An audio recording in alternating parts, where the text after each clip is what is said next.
apa memang jalan seperti itu terkutuk? Akhirnya apa? Yesus mau seperti itu, jalan itu yang terkutuk itu. Akhirnya apa? Kutuk itu diubah jadi berkatkan, dikalahkan dia kutuk itu, dia bangkit pada hari yang ketiga.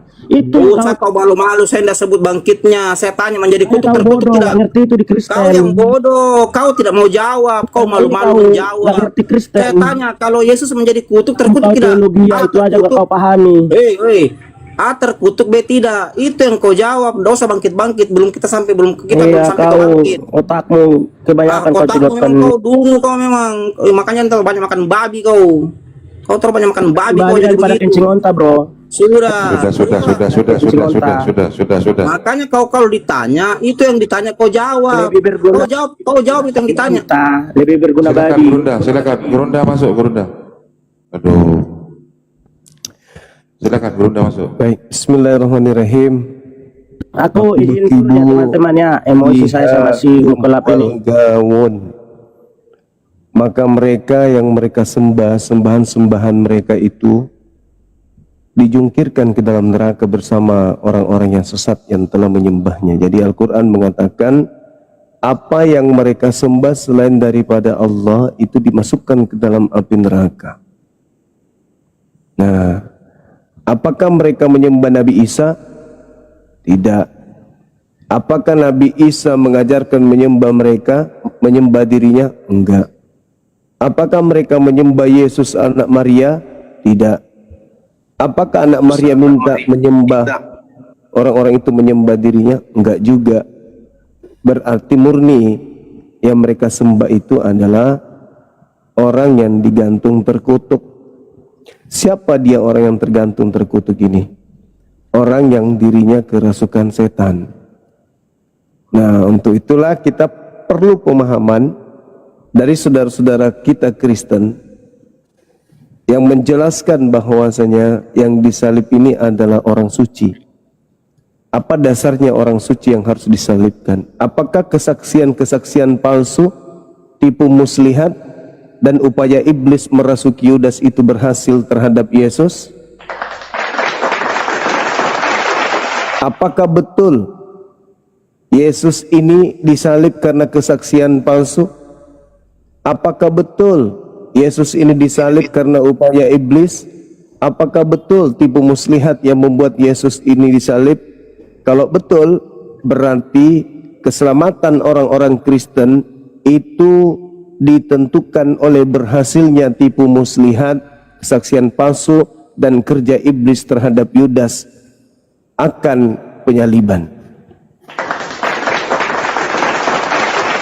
Tipu muslihat berhasil, Kristen diselamatkan. Berarti keselamatan Kristen itu berasal dari tipu muslihat. Segala sesuatu yang berasal dari tipu muslihat, apakah itu sesuatu yang baik? Segala sesuatu yang asalnya adalah kesaksian-kesaksian palsu, apakah itu adalah hasilnya akan baik? Kita semua tahu, segala sesuatu yang diupayakan manusia dengan cara-cara tipu-tipu, maka endingnya itu adalah neraka jahanam. Jadi saudara Kristen tidak bisa mengelak penyaliban itu diawali tipu muslihat, penyaliban itu diawali kesaksian palsu. Tipu muslihat, kesaksian palsu itu hasilnya kebaikan? Tidak mungkin. Hasilnya keselamatan? Tidak mungkin. Tipu muslihat dan juga adalah kesaksian palsu serta upaya iblis, itu sudah pasti endingnya adalah neraka jahanam. Maka mustahil yang mati dengan jalan kutuk itu adalah manusia suci. Yang benar yang mati dengan jalan kutuk itu adalah sesuai dengan Ulangan 21:22-23, manusia yang dikutuk oleh Tuhannya Yahudi. Apakah Yesus anak Maria adalah Tuhannya yang dikutuk Tuhan Yahudi? Enggak, tak ada jalan. Maka kesimpulan Al-Quran mengatakan, Waku bekibu fiha hum wal gawun. Maka mereka, yaitu sesembahan mereka, dijungkirkan ke dalam neraka bersama dengan orang-orang yang sesat. Maksudnya, iblis yang disembah oleh mereka dimasukkan ke dalam api neraka jahanam bersama-sama dengan para penyembahnya. Begitu saudaraku, maka di 2 hari ini saya bawa materi ini. Berat bagi saudara kita non-muslim ini untuk mendudukkan perkara yang disalib itu siapa gitu loh, yang pada endingnya membuahkan sebuah keadaan di mana ada makhluk yang mengaku Yesus yang datang kepada Paulus. Ini materi yang sangat berat. Kenapa saudara-saudara? Dalam Galatia 1 nomor 1, Paulus sendiri mengatakan dia menerima Injil bukan dari manusia. Sedangkan yang lahir di tengah-tengah Bani Israel yang disunat pada hari ke-8, lalu kemudian yang diurapi itu jelas manusia. Yang disunat manusia, yang diurapi manusia. Yang menerima Injil, mengajarkan hikmat Injil kepada kaumnya Bani Israel juga manusia. Sedangkan yang datang kepada Paulus bukan manusia. Berarti yang datang kepada Paulus ini tidak pernah dibaptis. Yang datang kepada Paulus ini tidak pernah diurapi. Yang datang kepada Paulus ini tidak pernah disunat. Kenapa? Karena bukan manusia. Siapa yang tidak pernah disunat? Siapa yang tidak pernah diurapi? Yang mengaku Yesus tapi bukan Yesus. Kalau Yesus jelas disunat pada hari ke-8. Yesus kemudian dia diurapi. Manusia yang diurapi Yesus itu. Sedangkan yang datang kepada Paulus bukan manusia, berarti tidak pernah disunat dan tidak pernah diurapi. Siapa yang mengaku Yesus tapi tidak pernah disunat, tidak pernah diurapi, cuma ngaku-ngaku doang sebagai Yesus dan bukan manusia? Siapakah itu? Nah, ini berat bagi saudara-saudara Kristen. Silakan teman-teman, saudara muslim kalau ada yang ingin menambahkan. Om Jan, mau masuk Om Jan? Ya, saya tambahkan sedikit ya. Jadi dalam Bible sudah jelas kawan-kawan ya, Yesus itu hanya datang kedua kali, bukan ketiga kali. Kalau dia datang pada saat dia lahir, dia mengajar, terus datang ketemu Paulus ya, terus datang lagi pada akhir zaman nanti, berarti dia datang 3 kali. Ini siapa yang bohong, Paulus atau Yesus? Pikir pakai logika. Tadi saya ajarkan kalian ilmu skolastik, penalaran logika yang tepat ya, tapi tidak panjang karena si Panda tadi itu ngeyel, tidak bisa jelaskan panjang. Kalau sudah dikatakan ya dalam Kisah Rasul 1 ayat 11, dia tidak akan turun-turun lagi, mau dia bentuk gaib, bentuk setan, bentuk malaikat, bentuk apapun, dia tidak akan turun-turun Yesus kecuali nanti akhir zaman. Sekarang pertanyaannya, siapa yang bertemu Paulus? Nah, siapa yang bertemu? Yesus kah yang berbohong atau Paulus? Pakai logika kalian. Kalau dia ketemu Paulus pada saat Kisah Rasul 9 ayat 4 sampai yang terakhir, Paulus betul-betul ketemu Yesus, berarti Yesus berbohong. Malaikat-malaikat apa yang menyampaikan dia tidak akan turun-turun lagi dalam Kisah Rasul 1 ayat 11 berarti berbohong. Mana kalian percaya? Paulus atau malaikat yang menyampaikan dalam Kisah Rasul 1 ayat 11 atau Yesus? Dia sudah bilang dia tidak akan datang lagi, baik dalam bentuk jin, setan, malaikat, gaib, suara, apapun, kecuali nanti akhir zaman. Dia naik bersama tulangnya, rambutnya, badannya, sendalnya, bajunya. Dia akan turun sama seperti yang murid-muridnya lihat. Baca Kisah Rasul 1:11. Sekarang ketika Paulus berkata ya, Kisah Rasul 1 ke 9 itu beda 8 ayat bang. Nah, Paulus baru mengaku ketemu Yesus di Kisah Rasul 9. Siapa yang ketemu Paulus ini? Siapa yang ketemu? Kalau dia ketemu Paulus, berarti Yesus dan malaikat itu berbohong. Karena hanya 2 kali Yesus turun. Ketika dia naik ke langit, dia tidak akan turun-turun. Nanti akhir zaman dia turun. Siapa yang ketemu Paulus? Ini mesti kalian lakukan studi dalam, lakukan deep learning dengan metode-metode dasar penelitian yang sesuai dengan disiplin-disiplin ilmu. Ya, bisa Anda gunakan eksegesis, hermeneutik, fenomenologi, skolastik, komparatif, banyak caranya. Hanya kalian karena doktrin dogma, kalian dibodohi oleh satu narasi yang mungkin saja hoax. Kalau itu bukan hoax, berarti Paulus ketemu siapa? Antara 2, Kisah Rasul 9:4. Kalau bukan Paulus berbohong, berarti yang ketemu Paulus si Bilisis. Yang Wahyu 22:16 itu. Begitu Pak John, pakai akal, baca kisah Rasul 11. Coba silakan Pak John jawab, silakan.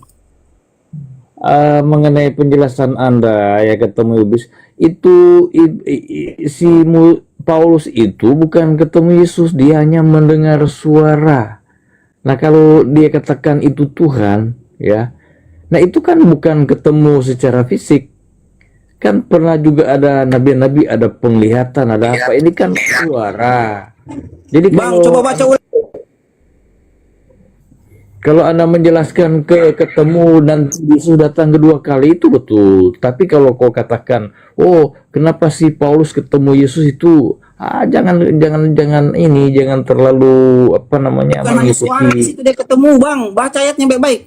Bukan hanya suara dia dengar, Bang. Itu dia melihat cahaya sehingga dia buta. Cahaya itu langsung bertemu Paulus. Abang ini gimana sih? Paham Anda? Dia bukan hanya suara, Bang. Itu cahaya yang membutakan Paulus. Baca baik-baik, Bang. Siapa cahaya itu, Bang? Siapa cahaya itu? Kalau cahaya itu ya, cahaya itu kenapa dia cahaya? Kalau memang yang sudah dimuliakan mau turun lagi ketemu Paulus, nggak bisa lagi lihat dia. Kalau makanya kalau itu cahaya jangan katakan ketemu. Cahaya apa? Apa tuh Yesus? Hanya abang bilang hanya dengar suara, padahal itu cahaya, Bang. Suara itu keluar dari cahaya yang membutakan mata Paulus. Kalau itu suara atau cahaya, sekarang dikatakan seperti apa itu? Itu bukan kedatangan Yesus yang kedua kali. Salah kau menafsir seperti itu. Bang, baca kisah Rasul 11 dulu, Bang. Baca baik-baik dulu kisah Rasul 1:11. Supaya Abang paham. Paling tidak Abang mengerti bahasa Indonesia. Buka dulu, Bang. Kisah Rasul 1:11. Baca baik-baik, Bang. Supaya Abang paham bahasa Indonesia yang baik dan yang benar. Apa kata malaikat situ, Bang? Apa kata malaikat situ? Coba Abang baca dulu, Bang. Jangan dibantai dulu, Bang Abang. Goto. Nyantai. Jangan emosi, Bang Goto. Jangan emosi. Yuk, silakan, Bang John. Coba dibaca, Bang. Kisah 1:11, Bang. Pakai pakai penalaran logika Abang ya. Pakai gutter sening Abang dengan menggunakan bahasa Indonesia yang baik dan yang benar. Baca dulu, Bang, kisah 1:11. Karena kita mengedukasi yang di bawah ini. Silakan, Bang. Silakan, Bang John. Nggak, saya nggak pegang Alkitab, dia baca aja kan, nggak usah saya baca.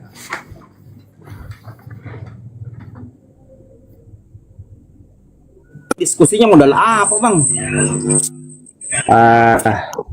Jangan terlalu panas menafsir apa menjelaskan sesuai Karena saya ini bukan hanya mengedukasi untuk Anda, tapi yang dibawa juga supaya tidak ada fallacy, sesat pikir. Karena saya ini selalu berbicara berdasarkan disiplin ilmu. Paham ya? Saya berbicara berdasarkan pengetahuan, bukan berdasarkan doktrin dogma. Saya bicara Islam saja, saya harus menyertakan ilmu pengetahuan, disiplin ilmu. Di situ kan bicara kok katakan Yesus ketemu tadi, kok katakan nanti datang kedua. Dibaca, coba dibaca situ. Bang Jon juga diskusi tidak pakai Alkitab apa yang Bang Jon bawa naik ke sini, Bang? Silakan bacakan Pak Jospen. Bacakan dulu. Bacakan Pak Jospen. Aduh. Nyantai Bang Goto, sudah ada gerunda. Nyantai. Silakan Pak Jospen, bacakan dulu. Apa yang mau ku baca? Pak Jospen. Kisah Rasul 1 ayat 11. Apa? Kisah Rasul 1 ayat 11. Kisah 1 ayat 11. Iya. Oke. Kisah Rasul 1 ayat 11, Bang. Silakan. Kisah berapa? 1:11 kan? Ya, Kisah Rasul 1 ayat 11, silakan. Dan berkata kepada mereka, hai orang-orang Galilea, mengapakah kamu berdiri melihat ke langit? Yesus ini yang terangkat ke sorga meninggalkan kamu akan datang kembali dengan cara yang sama seperti kamu melihat dia naik ke sorga. Akan datang kembali dengan cara yang sama. Yuk, bisa bahasa Indonesia tidak? Ngerti enggak? Ketika naik, dia naik pakai sendal, dia naik pakai baju, dia naik ada rambutnya, dia naik ada tulangnya, dia naik pakai jam, dia naik pakai apapun itu. Pada saat itu dia akan turun, tunggu bang, dia akan datang dengan cara yang sama. Jadi ketika dia naik pakai baju putih, dia akan turun pakai baju putih. Itu bahasa Indonesia yang baik dan yang benar. Ketika dia naik ada rambutnya gondrong, dia akan turun dengan rambut gondrong. Itu bahasa Indonesia bang, bukan turun cahaya, bukan dengar suara. Siapa yang bohong? Malaikat itu kah di Kisah Rasul 1:11 atau Paulus? Atau Yesus kah atau Paulus? Belajar bahasa Indonesia yang baik dan yang benar supaya kita tidak dibodohi oleh narasi yang hoax mungkin. Kalaupun bukan hoax, berarti yang ketemu Paulus itu sibilisis. Itu maksudnya bang. Saya ajarkan kalian ilmu skolastik, penalaran analogika, logika yang tepat. Walaupun mau menggunakan analogi, tetap dia tepat. Ya, kalau Bisa dipahami nggak maksud saya? bicara dengan dia itu kan bukan kedatangan kedua kali. Bedakan itu. Dia menampakkan diri kepada murid-murid kan bukan kedatangan kedua kali. Dia menampakkan Sudah Bang Goto, sudah Bang Goto. Silakan Gurunda, masuk Gurunda.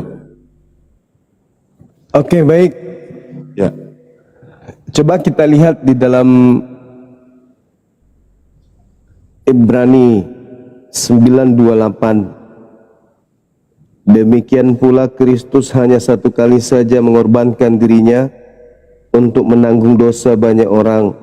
Sesudah itu ia akan menyatakan dirinya sekali lagi tanpa menanggung dosa untuk menganugerahkan keselamatan kepada mereka yang menantikan dia. Demikian pula Kristus hanya satu kali saja mengorbankan dirinya untuk menanggung dosa banyak orang. Sesudah itu ia akan menyatakan dirinya sekali lagi. Itu kapan itu sekali lagi? Itu kapan dia menyatakan diri? Sekali lagi katanya. Itu satu. Artinya bahwa menurut Ibrani, Yesus akan menyatakan dirinya sekali lagi setelah pengorbanan itu. Jadi yang datang keluar dari kubur, yang datang ke Ananias, datang Paulus, kemudian yang datang di Pulau Patmos itu bukan Yesus.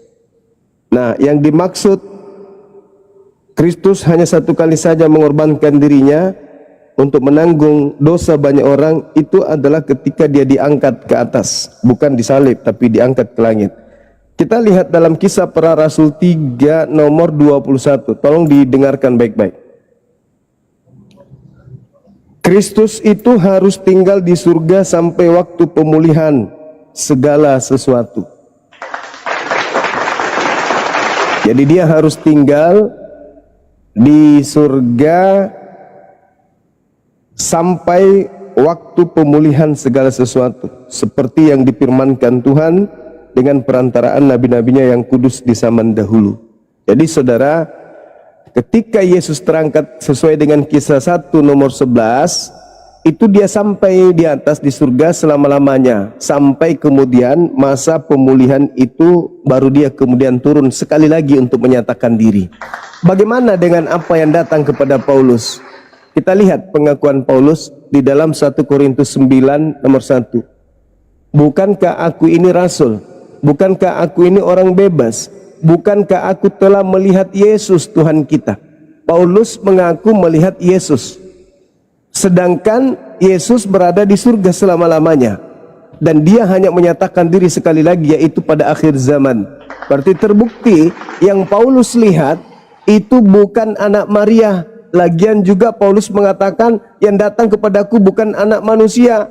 Kalau yang datang kepadanya bukan anak manusia, berarti dia makhluk yang tidak pernah diurapi. Karena yang diurapi itu manusia. Sedangkan Paulus mengatakan yang datang kepadaku bukan manusia. Berarti orang atau makhluk yang datang kepada Paulus ini adalah makhluk yang tidak pernah diurapi Tuhan. Itu jelas. Sebab kenapa? Dia bukan manusia. Kalau dia manusia berarti dia pernah diurapi. Tapi sayangnya dia mengatakan dia bukan manusia yang datang kepada aku itu. Tetapi aku melihatnya. 1 Korintus 9 nomor 1. Kalau dia melihat berarti kalau itu Yesus asli, berarti Yesus menyatakan diri sekali lagi ke dunia ini, yaitu kepada Paulus. Sementara Ibrani jelas mengatakan, Ibrani 9:28, setelah itu maka dia akan menyatakan diri sekali lagi. Nah, kapan itu? Pada akhir zaman. Berarti yang menyatakan diri kepada Paulus itu siapa? Ya, saya katakan iblis dalam nama Yesus. Demikian. Jangan kau tafsir seperti itu Alkitab. Itu caramu berpikir, jangan kau simpulkan seperti itu. Jangan kau sesatkan banyak orang. Itu kan caramu menafsir Alkitab. Bukan itu maknanya itu. Coba Anda jelaskan kepada saya versi Anda. Ibrani 9:28, silakan. Silakan Anda gunakan ilmu Paulus untuk menipu banyak orang. Silakan, saya tunggu. Kalau dia mengatakan waktu dia bersuara itu kan dia katakan tuh, Paulus sendiri menyebut Tuhan walaupun hanya suara atau cahaya yang disaksikannya, tetapi 9:28 yang Anda katakan saya tafsir sendiri. Coba Anda yang jelaskan kepada saya, karena Anda penyembahnya. Makhluk yang datang kepada Paulus yang bukan manusia, yang tidak pernah diurapi itu, yang mengajarkan Anda menuhankan dirinya itu, coba Anda jelaskan. Ibrani 9:28, siapa yang dimaksud bahwa dia hanya menyatakan diri sekali lagi, itu siapa? Sedangkan yang datang kepada Paulus itu sudah menyatakan diri. Bahkan dikatakan dalam 1 Korintus 9:1, aku melihat. Jadi jangan mengatakan saya yang asal tafsir. Saya serahkan sekarang kepada Anda, tolong Anda jelaskan. Ibrani 9:28 itu menyatakan diri sekali lagi itu siapa dan kapan itu terjadi? Silakan. ya menyatakan diri sekali lagi kan untuk kedatangan Yesus yang kedua kali, bukan ketika dia ketemu Paulus itu. Kalau kedua kali nanti kan? iya. Nah, yang menyatakan diri kepada Paulus siapa? Ya kalau seandainya seperti juga Yohanes melihat suatu penglihatan. Anda yang hancur di dalam menafsirkan isi Bible Anda. Apa kayak gitu? Dasar pijakan cuman apa? Ngomong apa? Yesus hanya menyatakan diri sekali lagi. Sekali lagi, ngerti nggak sih? Ketika Anda mengatakan dia menyatakan diri di akhir zaman, jadi yang menyatakan diri yang kepada Paulus itu sopo? Ya kalau dikatakan cahaya atau suara, itu kan bukan menyatakan secara fisik saya sudah datang kedua Yang kali. mengatakan secara fisik siapa? Menyatakan diri. Fakta bahwa itu menyatakan diri, dia mengaku Yesus. Baca Kisah Para Rasul 3 nomor 21. Di situ dikatakan Kristus itu harus tinggal di surga sampai waktu pemulihan segala sesuatu. Harus dia tinggal sampai kemudian dia datang untuk akhir zaman. Jadi yang datang kepada Paulus itu bukan Yesus anak Maria, tapi hantu. Yang dilihat oleh Yohanes Pewahyu itu apa? Siapa? Itu juga bukan Yesus. Itu adalah Helal bin Zakar. Itu adalah Lucifer. Baca Wahyu 22 nomor 16. Aku adalah Yesus sang bintang timur. Bintang timur. Apa bintang timur menurut Yahudi? Bintang timur Wahyu Yesus itu keturunan Daud. Kalau bintang timur yang Anda maksudkan iblis itu kan bukan keturunan Daud. Bedanya bintang timur Yesus dengan bintang Terus timur itu. apa susahnya? Apa susahnya iblis mengaku tunas Daud? Sedangkan Yesus mengatakan iblis datang memakai namaku. Kalau nama Yesus aja bisa dicatut sama iblis, apalagi nama Daud.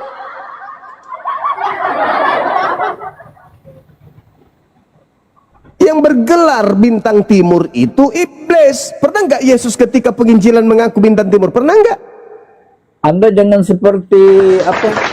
Anda jangan seperti saya, ini lebih paham Bible, Saudara John. Bintang timur Anda samakan Yesus dengan iblis. Apakah si iblis itu keturunan Daud? Sedangkan bintang timur di Wahyu Yesus itu. Apakah Anda percaya iblis datang memakai nama Yesus? Menurut Yesus, percaya enggak? Jangan samakan bintang timur Yesus Jangan dengan- samakan, jangan samakan. Ente itu yang menyamakan antara bintang timur dengan anak Maria. Di mana Yesus anak Maria pernah mengaku sebagai bintang timur? Di mana? Kan jelas di Wahyu dikatakan bintang timur. Kok di Wahyu itu Wahyu.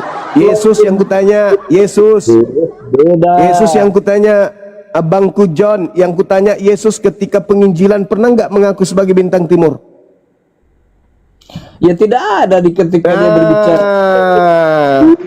Nah, itu bukti bahwa yang datang kepada orang yang Benar. ngaku Yohanes itu di Pulau Patmos itu bukan Yesus. Jangan samakan bintang timur. Jangan samakan.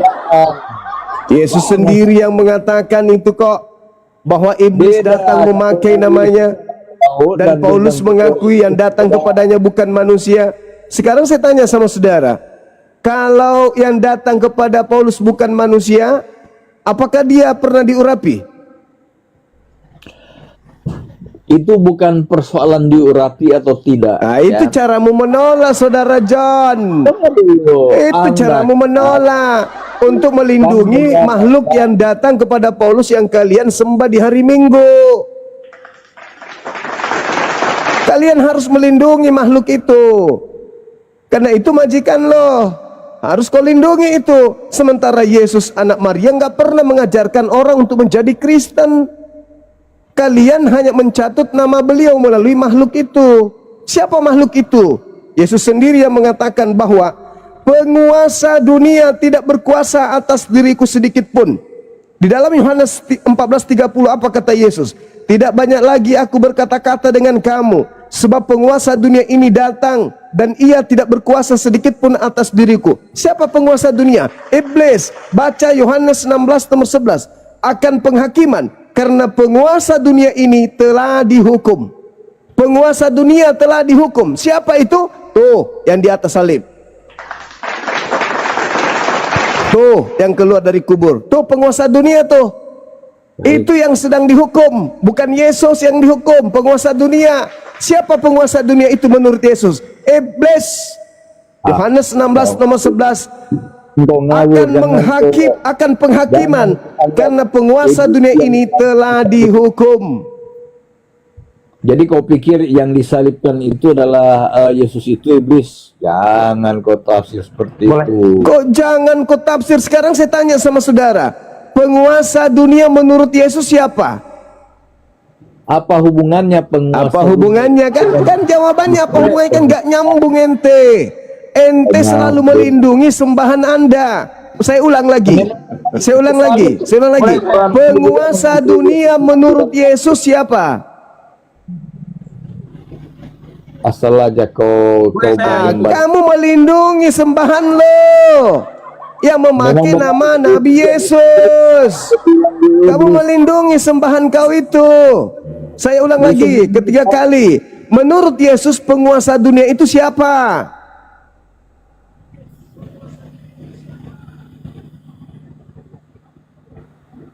Iya, penguasa dunia iblis, tapi yang disalib itu Iblis. Boleh saya ikut? Tunggu sabar dulu. Ketika Yesus mengatakan penguasa dunia telah dihukum, apa maksudnya tuh? Nabi Muhammad, terlalu berat kalau ke situ. Roh kebenaran itu harus datang disebabkan penguasa dunia iblis telah dihukum. Maksudnya apa itu? Jadi menurut Anda Yesus yang disalib itu penguasa dunia adalah Jangan iblis. kau sebut Yesus yang disalib, Kristus. Tidak ada dalilnya Yesus disalib. Yang ada Kristus disalib. Kristus itu banyak. Palsu. Matius 24 nomor 24, Kristus palsu. Yang disalib itu Kristus palsu alias Yesus palsu. Noise, hujan, lanjut. Aman, masih aman, Gurunda.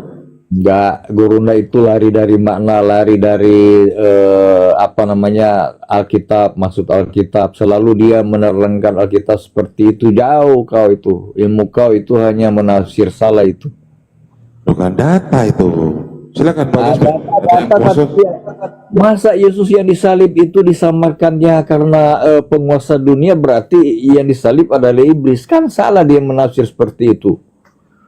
Boleh saya. Yohanes 13 kamu baca, Yohanes 13 nomor 2, penguasa dunia itu telah merasuki Yudas. Kau baca Yohanes 6 nomor 70, Yudas itu adalah penguasa dunia alias iblis. Susah kali diajarin, macam anak kecil aja kan disuapin, dalil demi dalil sudah kita kasih. Di mana Yudas disalib? Ada nggak data di Alkitab Yudas disalib? Saudaraku, yang disalib itu orang yang dikutuk Elohim atau bukan? Di mana Yudas disalib? Saya ulang lagi, yang disalib ini orang dikutuk Elohim atau bukan? Banyak saksi yang melihat ya. Saya tidak tanya saksi, yang saya tanya, yang disalib ini orang yang dikutuk Elohim atau kagak? Jangan bicara sendiri. Jawab.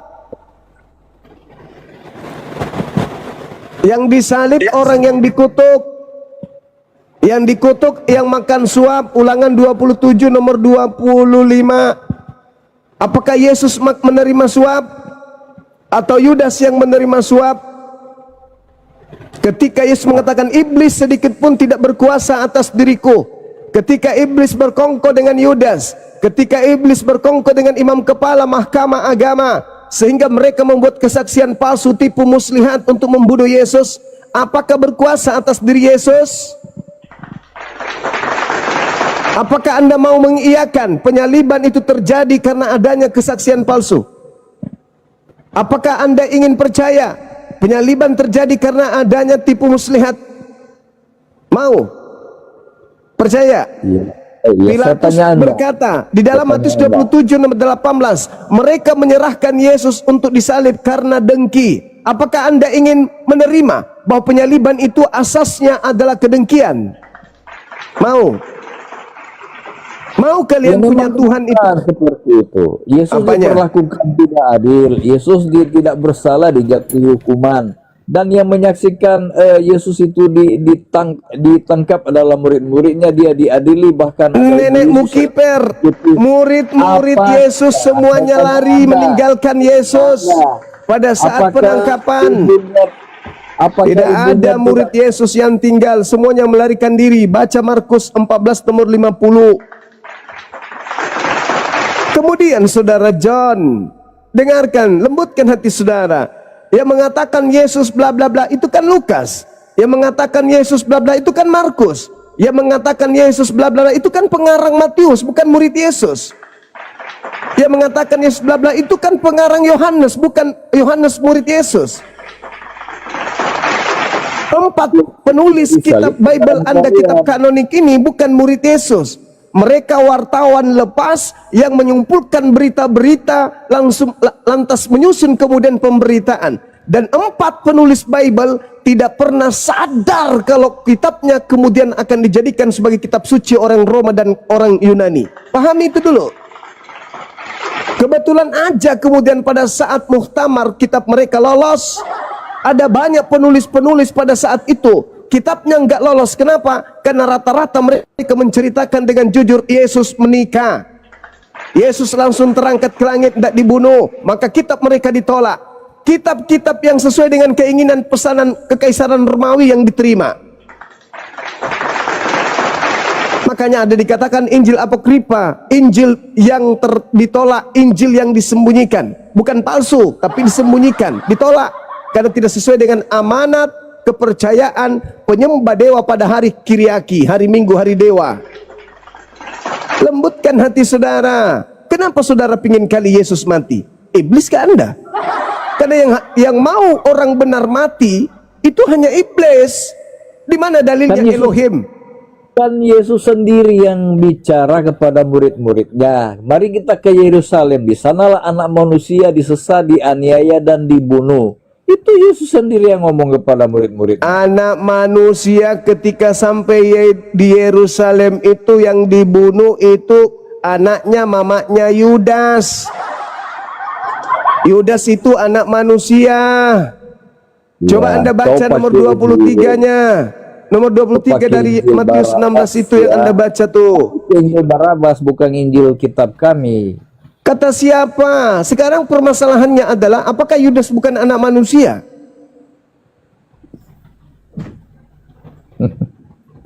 Jangan samakan Yudas dengan ucapan Yesus. Apakah Yesus mengatakan Pandai-pandaian kamu memang harus melindungi Saudara John. apakah Saudara Yudas John, dianiaya, ya? Anda Apakah memang Yudas diberi tugas. disiksa? Apakah Yudas dibunuh dengan cara disalib sebagaimana dinubuatkan dari bibir Yesus? Di sana Mana dianiaya dan dibunuh.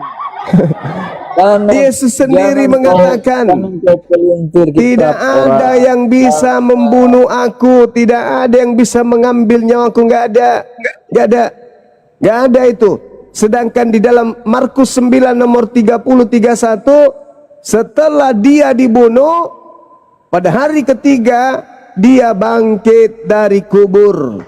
Kalau itu Yesus, maka dia mengatakan aku dibunuh. Mana mungkin Yesus dibunuh? Kan dia sendiri mengatakan tidak ada yang bisa mengambil nyawaku, nggak ada, melainkan aku sendiri yang menyerahkannya dan berkuasa mengambilnya kembali.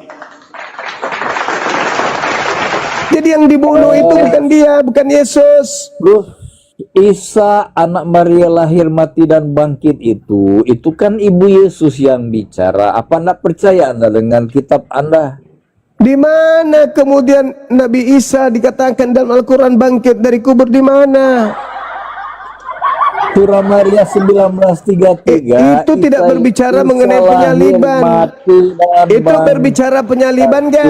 Itu berbicara penyaliban Ya, gak? matinya Itu bicara penyaliban gak? tapi Itu bicara penyaliban gak, Saudara John? John, itu bicara penyaliban gak? Itu bicara penyaliban gak?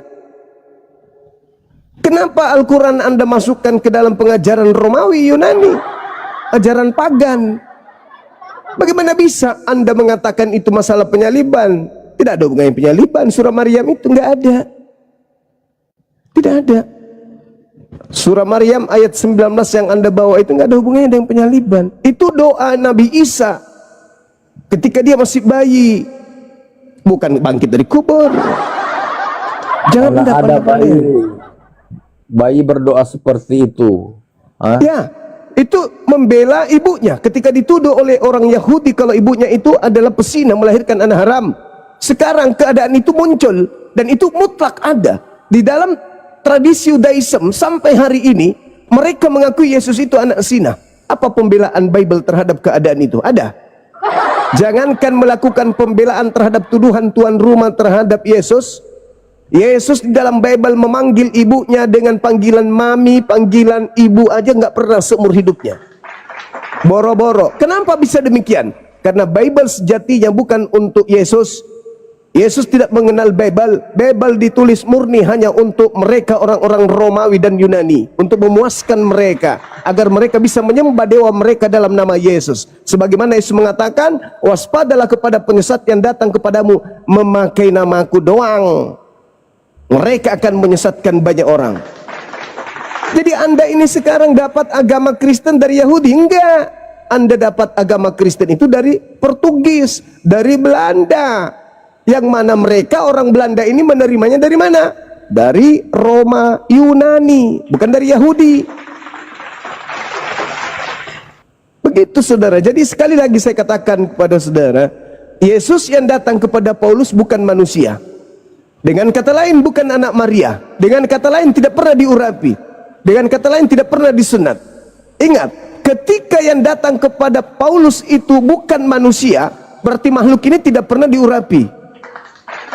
Kalau Anda mengatakan itu adalah Yesus yang diurapi, Yesus Kristus, bohong. Anda sedang menipu diri Anda sendiri. Paulus sendiri yang mengatakan, yang datang kepadaku bukan manusia. Berarti dia tidak pernah diurapi. Dengan kata lain, dia bukan Yesus Kristus asli. Palusu dia, palusu. Ada nggak manusia atau makhluk mengaku Yesus tapi tidak pernah diurapi? Makhluk tidak pernah diurapi mengaku Yesus. Asli nggak tuh? Itu dulu. Sudah Kalau Anda Saudara John, kalau ada makhluk mengaku bernama Yesus Kristus tetapi tidak pernah diurapi, itu asli Yesusnya atau palsu?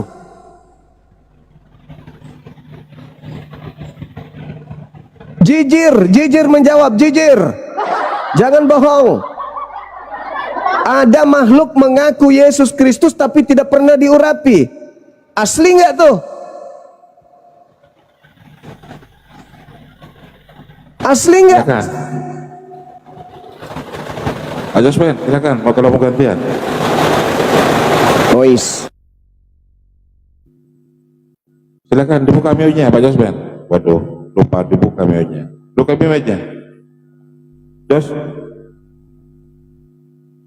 Pak Jospen. Ya, sebentar. Tanya mau ganti ya. Iya. Baik ya. Begini.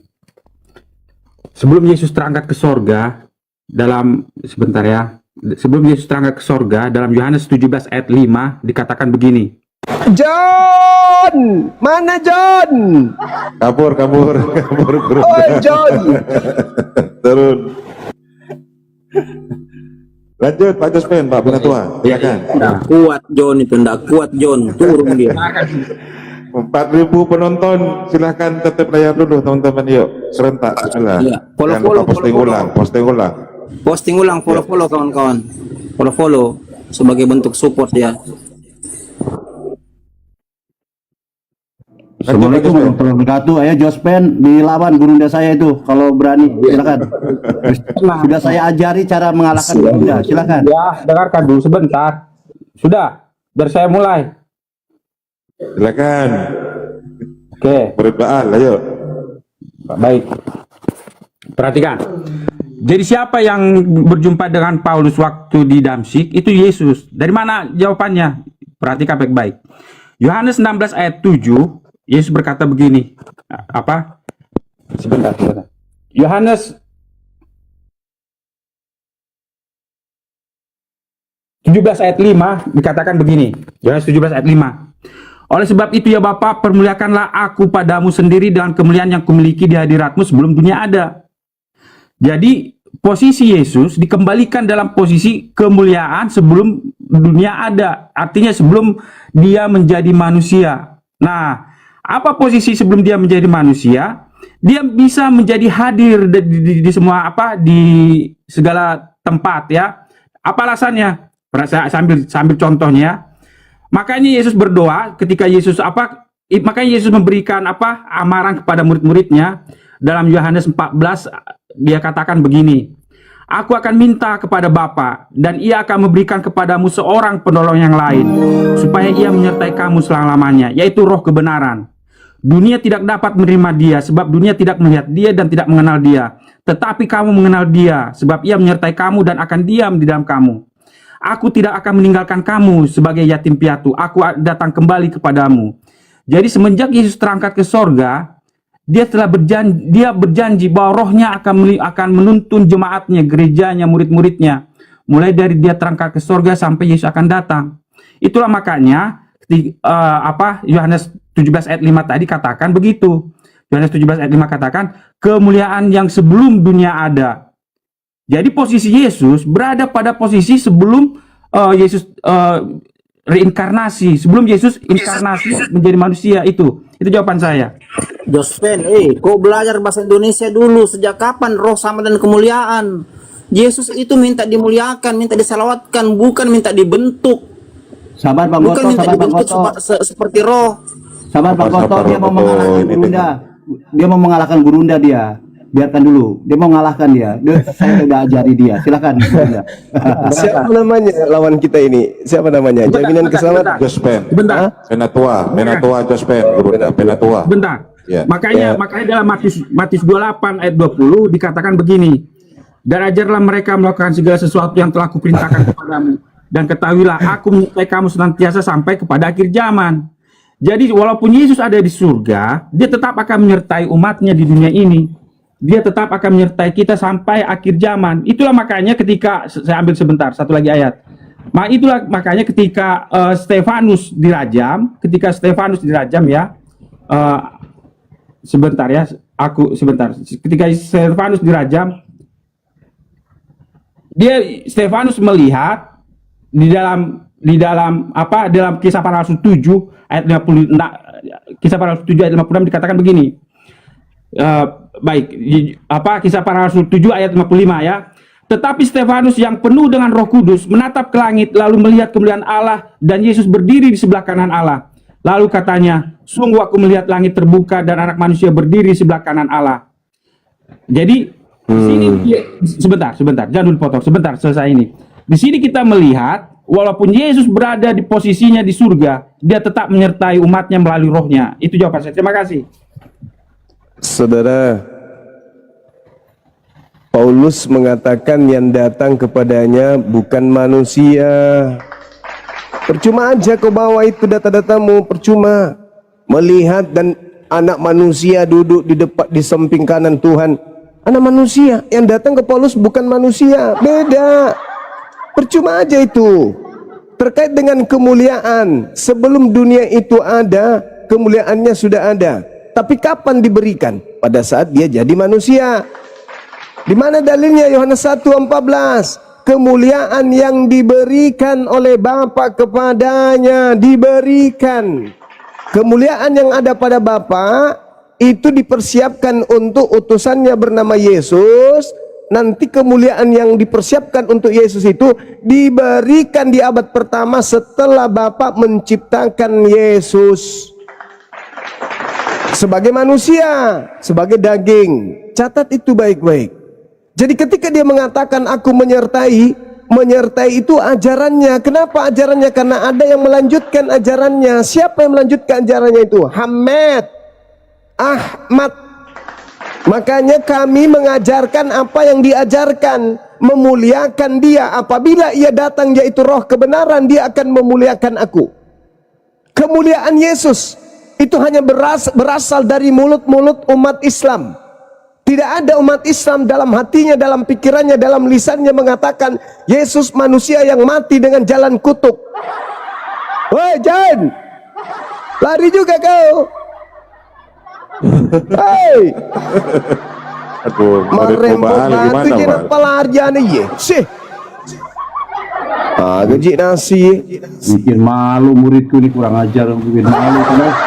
Padahal saya udah kasih jurus-jurus bisa mengalahkan Bang Juma itu gampang. Kenapa dia lari? Jadi apa yang diterangkan dalam Yohanes 16 itu? Roh kebenaran. Roh itu adalah nabi.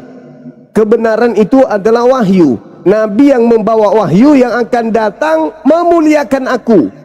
Dan dia setelah datang akan menghakimi penguasa dunia, menghakimi iblis. Makanya apa yang kami lakukan hari ini di sini itu menghakimi iblis yang bertengger di dalam diri-diri kalian. Kami menghakimi dia, kami ngetek mereka, iblis-iblis ini. Di mana iblis itu sembunyi sekarang? Di orang-orang yang menyembah dia dalam nama Yesus. Yesus sendiri yang mengatakan itu. Waspadalah kepada penyesat yang datang kepadamu memakai namaku, mereka akan menyesatkan banyak orang. Ayo, siapa yang datang kepada murid Yesus memakai nama Yesus tapi bukan murid Yesus? Itu siapa? Lalu kemudian mereka menyesatkan banyak orang. Mana banyak orang yang disesatkan oleh nama Yesus ini? Selain Kristen ada enggak? Hindu enggak? Buddha enggak? Apalagi Islam. Hanya Kristen yang memakai nama Yesus. Hanya Kristen yang memakai nama Yesus. Hanya Kristen. Dan pola yang dibangun oleh agama Kristen ini adalah pencipta langit dan bumi turun ke bumi kan, jadi manusia. Iya kan? Lalu mati dibunuh oleh manusia. Itu kan polanya.